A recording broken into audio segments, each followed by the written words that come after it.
Bienvenue, bienvenue au nom de Dieu notre Père, de Jésus-Christ qui nous a sauvés et du Saint-Esprit qui rend le Christ vivant où que vous soyez. Un culte particulier parce que, bien sûr, nous sommes à distance et puis parce que c'est un culte où vous allez voir, nous n'aurons pas de texte biblique, de lecture biblique, mais nous allons parler d'une couronne, de la couronne de l'Avent. Et vous allez voir que tout l'Évangile est contenu dans cette couronne. Mais avant, je vous invite à louer Dieu avec un cantique, le cantique de Marie. Magnifique est le Seigneur. Et Séverine va nous accompagner dans cette louange. Oui, vraiment, le Seigneur est grand. Je le chante. Mon cœur est dans la joie à cause de Dieu qui me sauve. Il a fait attention à moi, sa servante sans importance.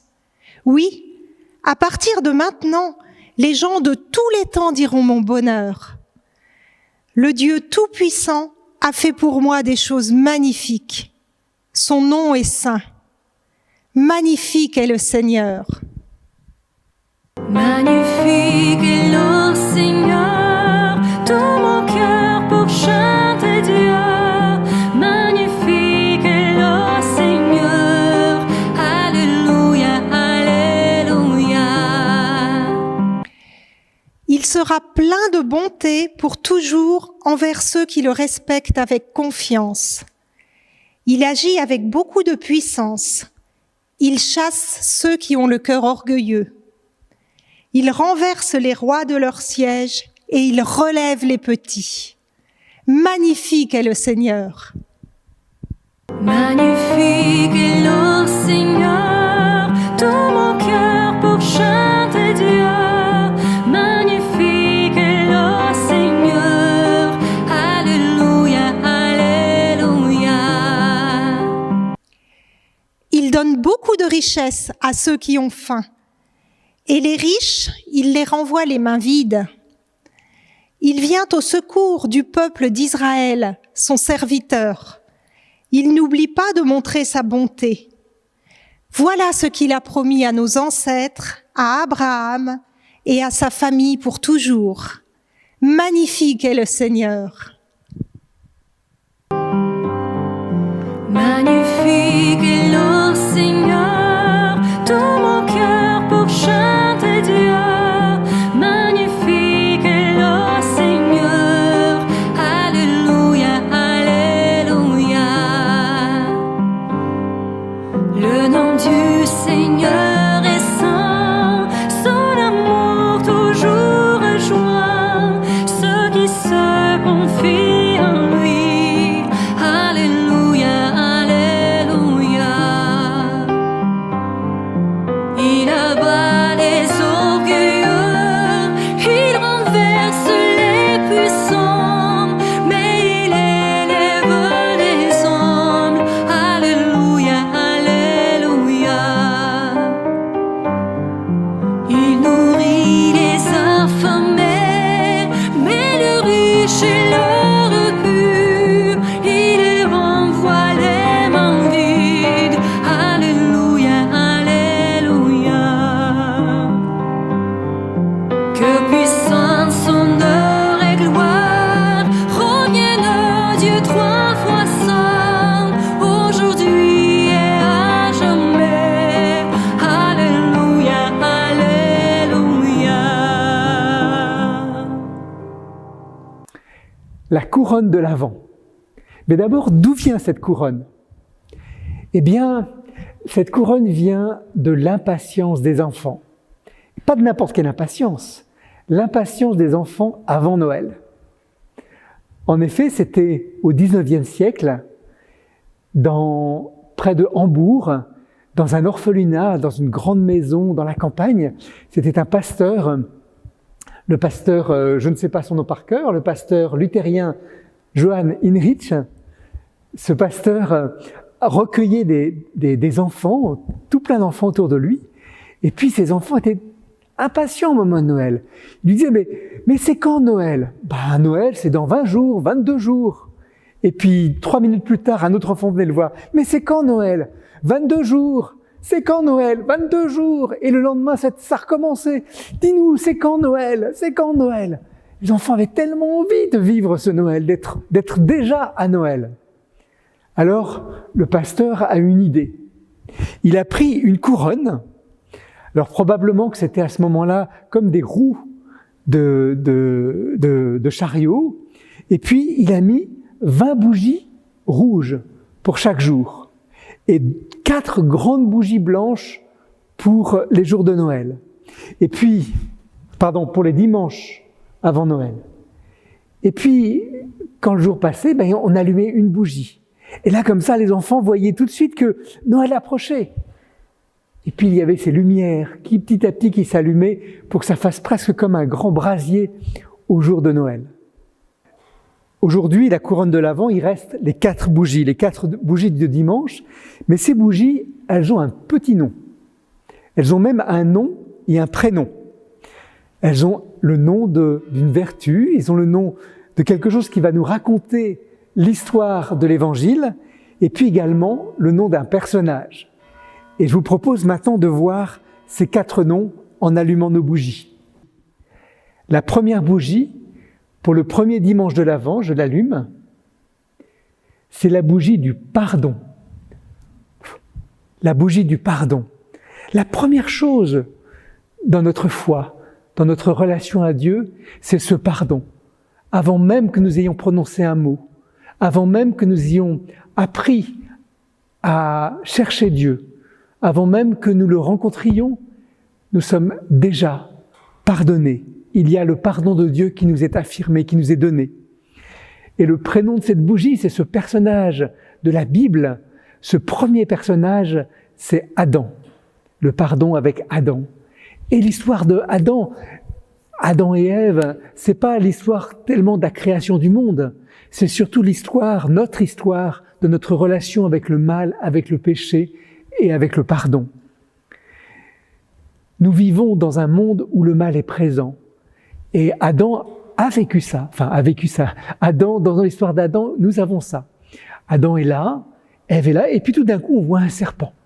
D'où vient ce serpent?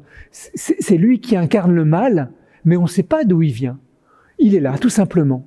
Et nous sommes un peu dans cette situation. Quoi que nous fassions, le mal est présent. Et comme Adam et Ève, nous vivons après l'enfance, nous vivons aussi la connaissance du bien et du mal. Et nous devons choisir. Et à partir du moment où nous choisissons, quelquefois nous choisissons le bien, mais quelquefois aussi, nous choisissons le mal. Et alors vient ce moment où Adam et Ève ont comme honte d'eux-mêmes. Il y a cette culpabilité en nous. Il leur manque quelque chose, il leur manque ce pardon justement. Et ils se cachent de Dieu. Comme si Dieu allait les punir. Mais au contraire, Dieu veut les aimer. Et alors, il va se passer cet acte symbolique, c'est qu'ils vont dire qu'ils sont nus. Ils s'aperçoivent qu'il leur manque quelque chose, ils sont nus, ils ont besoin de quelque chose. Et alors Dieu va faire un sacrifice à ce moment-là et couvrir leur nudité. Et là aussi, ça nous montre que nous aussi, nous avons besoin de ce pardon de Dieu. Ça a l'air simple comme ça, le pardon, mais c'est peut-être la chose la plus difficile. Parce que, d'abord, il faut arriver à se pardonner soi-même, arriver à venir, que la culpabilité ne nous abatte pas. Il y a cet autre exemple de pardon dans la Bible, de 2 personnages au moment de l'arrestation de Jésus. Nous avons Judas et Pierre. Judas qui va trahir Jésus et qui va se pendre. Il ne va pas avoir cette force morale de revenir vers Dieu, il va se pendre. Alors que Pierre va le trahir devant tout le monde, va trahir Jésus devant tout le monde, mais lui va revenir vers lui avec ces paroles « Oui Seigneur, tu sais que je t'aime ». Eh bien, le pardon, accepter le pardon dans notre vie, c'est accepter d'abord de reconnaître que nous sommes pécheurs, de reconnaître que nous sommes nus, que nous avons besoin du pardon de Dieu. Et enfin, trouver cette force d'aller vers lui pour recevoir le pardon de sa part. Maintenant, nous allons allumer la 2e bougie pour le 2e dimanche de l'Avent. Et cette 2e bougie, son nom, c'est la foi. La foi. Et vous voyez, la foi, elle vient après le pardon. Et puis je vous dis également tout de suite quel est le personnage qui va incarner la foi. Le prénom de la bougie, c'est Abraham. Alors la foi vient après le pardon. D'abord, Dieu agit en premier. Il est venu avec le Christ, il nous donne son pardon.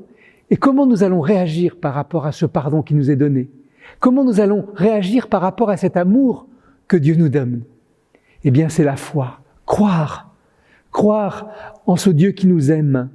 Croire que Dieu est venu pour nous, qu'il se révèle à nous et qu'il nous tient dans ses bras. La foi. Alors peut-être que la foi, ça ne s'invente pas. Peut-être que la foi elle-même vient de Dieu et que c'est difficile d'avoir la foi. Mais nous pouvons croire, nous pouvons exercer notre foi, nous pouvons tenter d'aller vers Dieu, le chercher, s'adresser à lui pour qu'il nous donne cette foi.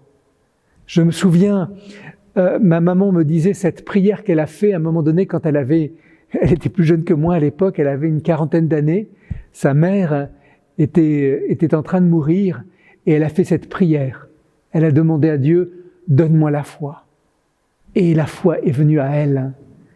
Cette prière, donne-nous la foi. Alors le personnage qui incarne la foi dans cette bougie, c'est Abraham. Alors Abraham, on connaît tous son histoire. Abraham qui est parti parce que Dieu lui dit de partir. Il est parti de chez lui, un endroit qu'il ne connaissait pas. Et puis tout d'un coup, il y a cette parole, il a cet enfant chéri, cet enfant qu'il attendait depuis si longtemps, et on lui demande de le sacrifier. Alors, il va aller au sacrifice de son fils. Et bien sûr, à ce moment-là, un ange l'empêche de faire ce sacrifice. Ça montre bien que Dieu ne veut pas de ce sacrifice humain. Mais ça nous montre quand même cette foi qui coûte. Comme disait Bonhoeffer, une foi qui coûte, une foi qui est une foi profonde, une foi qui nous transforme notre être. C'est pas croire dans son coin, croire en restant chez soi, croire sans changer nos habitudes. C'est cette foi qui nous bouleverse, c'est cette foi qui nous transforme littéralement. C'est se laisser aussi transformer par la foi vivante, la foi agissante. Nous voici maintenant à la 3e bougie. C'est une bougie que j'aime beaucoup. C'est une bougie, son nom, c'est la joie. Son nom, c'est la joie. La joie. Alors la joie, vous voyez, la joie, elle vient après le pardon, elle vient après la foi, alors nous entrons dans la joie.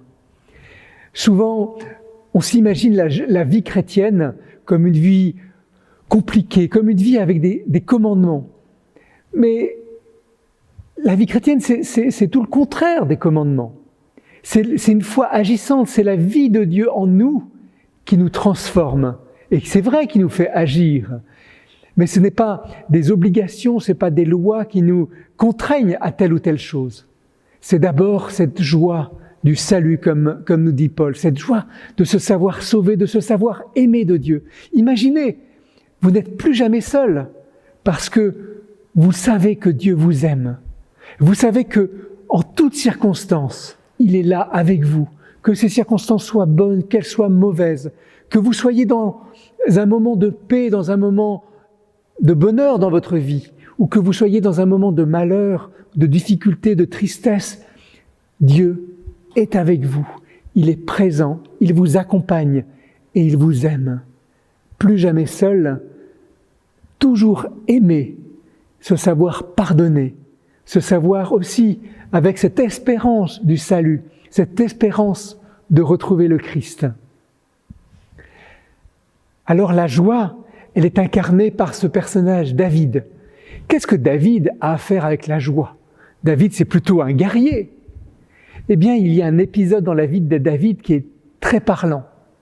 David a effectivement fait des guerres, etc. Et puis à un moment donné, il a conquis Jérusalem, il est dans Jérusalem, et puis on va faire venir l'arche de l'Alliance dans Jérusalem. Et alors là, c'est la fête, parce que pour le peuple, c'est l'arche, c'est l'incarnation de Dieu, ça montre qu'il est présent ici. Alors on va l'amener dans la ville et David va aller au devant de l'arche et lui qui est roi, qui doit être digne, etc., il va danser, chanter devant l'arche de l'Alliance pour dire tout son bonheur, toute sa joie d'être dans la présence de Dieu. Et ce qui est étonnant, c'est que sa femme, à ce moment-là, va se moquer de lui. Elle va lui dire, mais toi, un roi, tu te conduis comme un manant. Tu t'exposes, tu dis tes émotions, tes sentiments. Oui, David dit ses émotions et ses sentiments. Et ça nous parle aussi.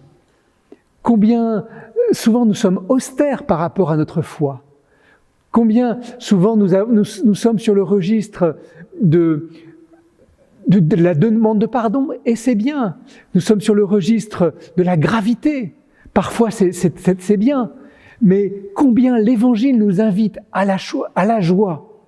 Paul disait, réjouissez-vous sans cesse. Je vous le répète, réjouissez-vous sans cesse. Et il disait ça alors qu'il était en prison. La joie de l'Évangile, que cette joie soit en nous et qu'elle soit communicante.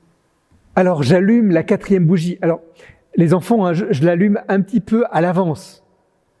Normalement, c'est que la semaine prochaine, mais c'est pour vous parler de cette 4e bougie. La 4e bougie, elle a un double nom, un nom composé. Elle s'appelle paix et justice. Paix et justice. Alors, c'est la 4e bougie.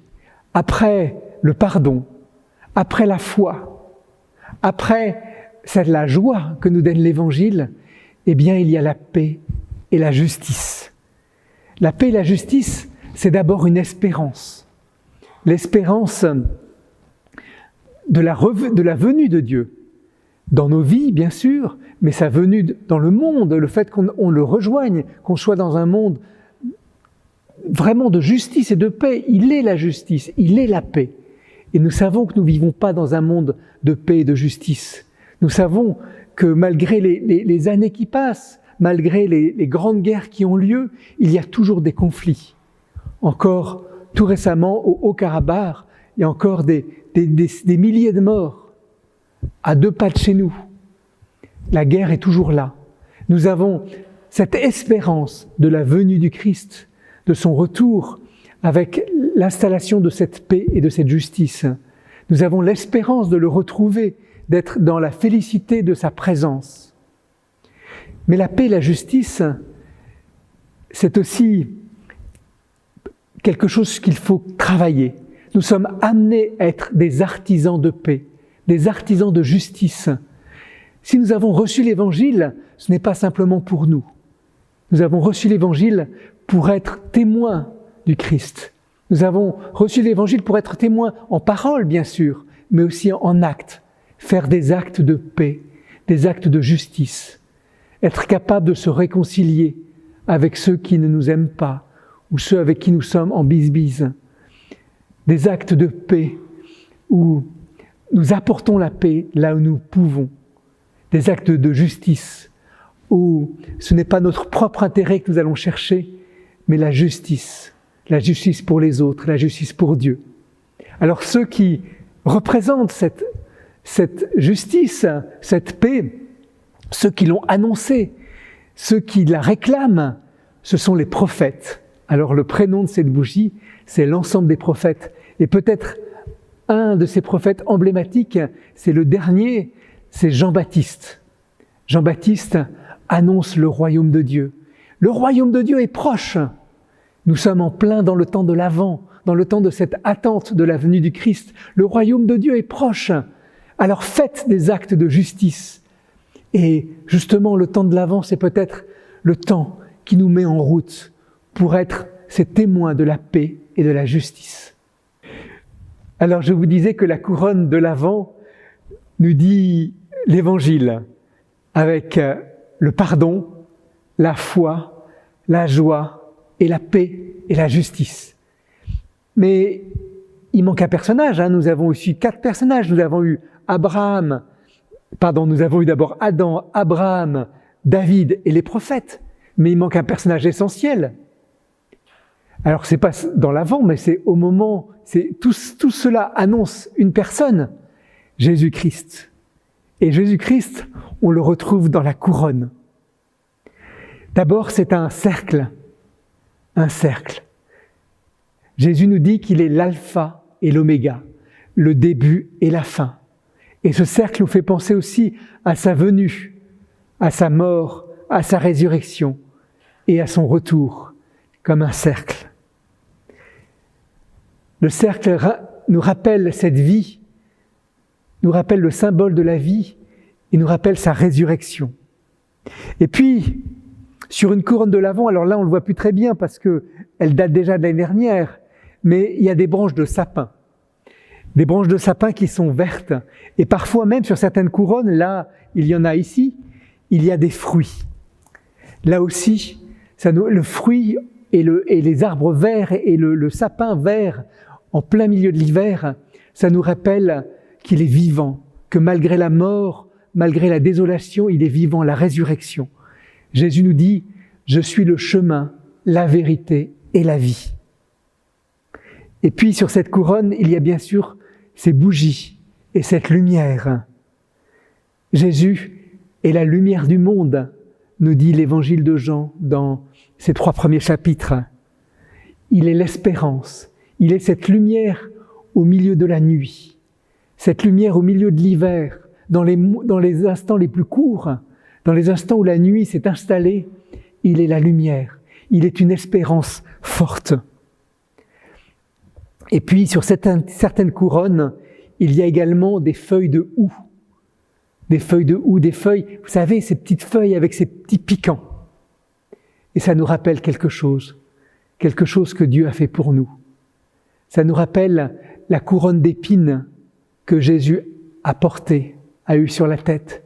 Ça nous rappelle que l'amour de Dieu, que Dieu a tant aimé le monde, qu'il a donné Jésus-Christ, afin que quiconque croit ne périsse pas, mais qu'il ait la vie, et la vie en abondance. Et pour vous aider à vivre l'Avent avec cette couronne de l'Avent, je vous propose d'allumer une bougie en famille avec chaque dimanche, et vous aurez à la fin de cette vidéo, en annexe de cette vidéo, 4 petits textes. 4 petits textes tirés de la Bible, des psaumes, et puis d'autres textes. Un texte qui nous rappelle le pardon, un autre texte sur la foi, un texte sur la joie et un texte sur la paix et la justice. Avec cette couronne, je vous souhaite un merveilleux temps de l'Avent. Et nous recevons la bénédiction de Dieu. Le pardon vous est donné, il vous est acquis. Que vous puissiez le recevoir pleinement. Que votre foi se renouvelle de jour en jour et que vous ayez la force de l'entretenir.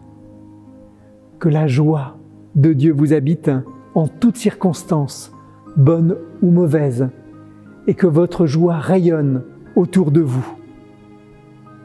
Que la paix soit sur vous et que votre cœur et vos actions recherchent la justice en tout temps. Que Dieu vous bénisse, lui qui est Père, Fils et Saint-Esprit. Amen.